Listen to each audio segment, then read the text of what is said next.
Hey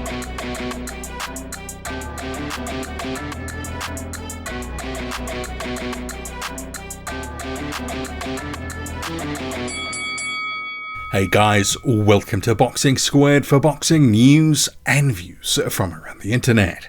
Well, it wasn't always pretty, but Joe Joyce got a stoppage in the final round of his comeback fight, which was against Kash Ali on Frank Warren's Magnificent 7 card.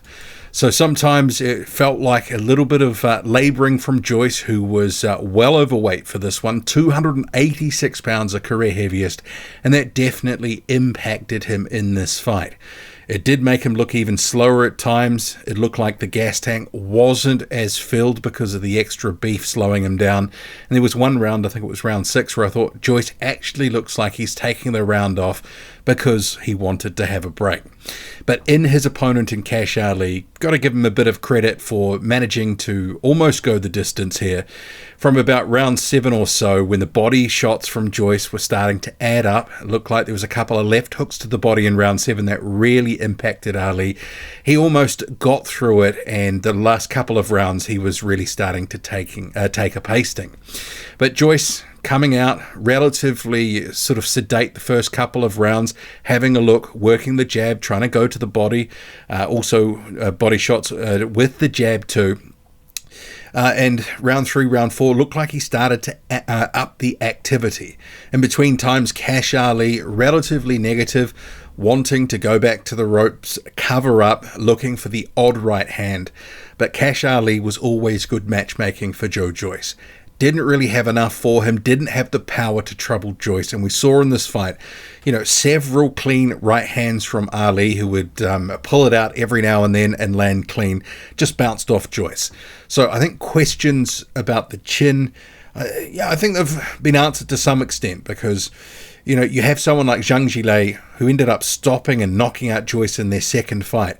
Obviously bashed him up in the first one, ending up with a cut there, landed several flush shots and knocked him down. Jung is a different beast. One of the biggest punchers in the heavyweight division, and Kash Ali is not that.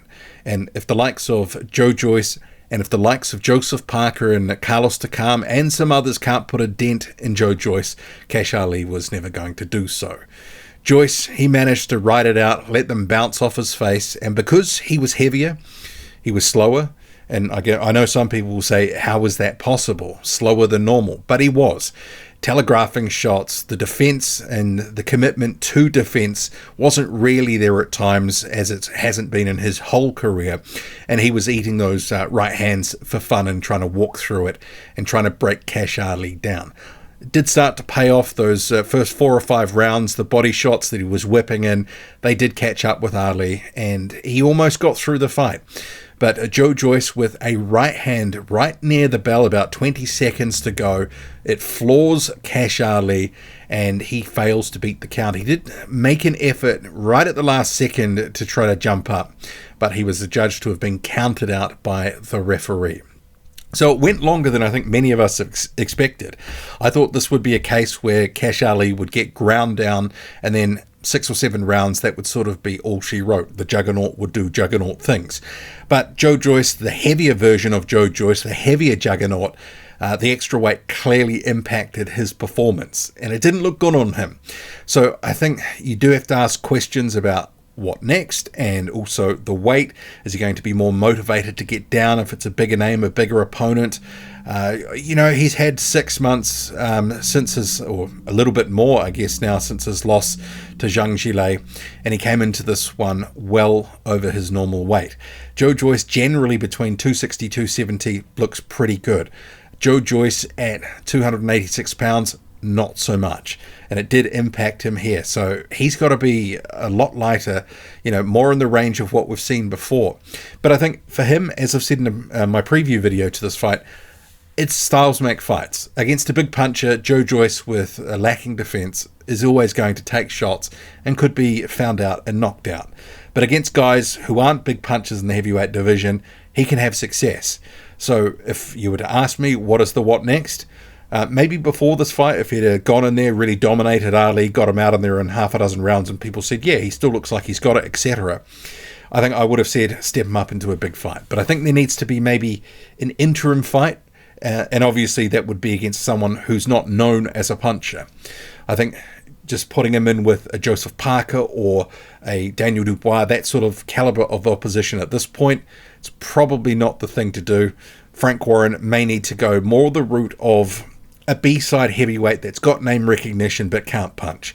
So there is a number of those floating around the heavyweight division who are good boxers and good fighters, but ultimately a more in-shape Joyce has a good chance to just juggernaut them and, beat them through work rate.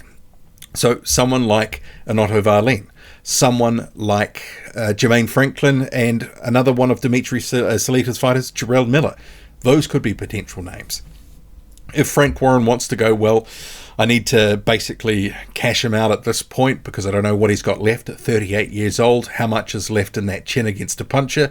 He could look to reschedule against Daniel Dubois, the golden child of his stable, who's always looked to sort of push and promote ahead of the likes of Joe Joyce.